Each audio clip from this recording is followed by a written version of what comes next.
everyone. I'm so glad you could join us. Today we're going to complete our journey through the book of Genesis by finishing up the story of Joseph. Let's recap where Joseph's been so far. Well, first he got a coat from his dad, had some dreams, and made his brothers mad.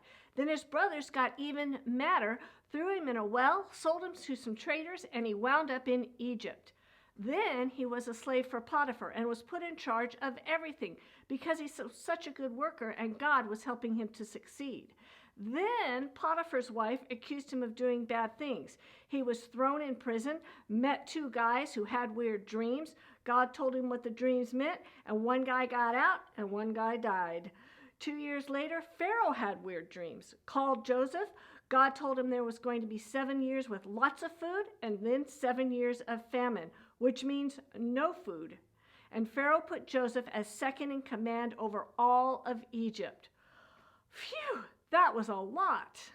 Now, a terrible famine had arrived, and there was no food anywhere. This meant that Joseph's father, Jacob, and his brothers back in Canaan didn't have any food either. Jacob had heard that Egypt had saved up enough food for everyone, so Jacob told his sons to travel to Egypt, all except Benjamin, the youngest brother. I've heard there's a lot of food in Egypt. Go there and buy some food and bring it back. Take your brothers with you, except for your youngest brother Benjamin. The brothers arrived in Egypt, found the man who was in charge, who was Joseph, and bowed low to the ground before him. Now, Joseph recognized his brothers, but he didn't say anything. And does anybody remember Joseph's dreams way back at the beginning of the story? All of his brothers' bundles of grain bowed down to Joseph's bundle. His dream was coming true. Where are you guys from? We're from Canaan. You must be spies. No, we are not spies. Joseph wanted to test his brothers and decided he wanted to see his youngest brother, Benjamin. He sent the brothers home. And when the food ran out again, they returned but brought Benjamin this time. They had a feast with Joseph and then started to leave again. But Joseph had had a silver cup put in Benjamin's bag and then accused him of stealing. This was the test. And his brothers surprised him because instead of blaming Benjamin, they pleaded for Benjamin's life. Please don't take our brother Benjamin. Let us take his place. We will become your slaves if you let him go. Our father could not bear to lose another son. Please. Well, Joseph, he couldn't take it anymore.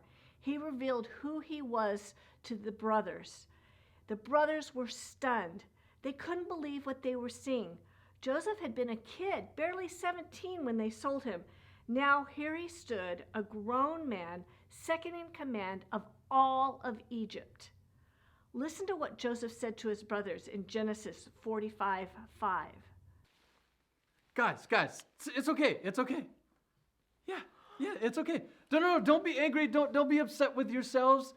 God sent me ahead of you guys to save many lives. As Joseph spoke, he knew it was true. Even in the darkest moments when he was kidnapped and lied about and in prison, God had been with him the whole time. Go, bring father and the rest of your families and come live here with me in Egypt.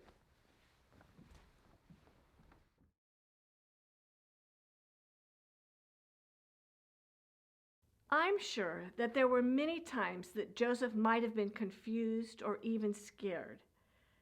See, throughout his life, Joseph went through a lot, but in everything he dealt with and with everything he helped, everyone who hurt him, Joseph learned that you can trust God no matter what. God had a plan from the beginning, and his plan was bigger than Joseph's story. His plan helped save thousands of lives. And eventually, he realized that God was making a way to keep his family safe. God knows what he's doing, and we can trust him when we're confused, when we're scared, and when we simply don't know what will happen next.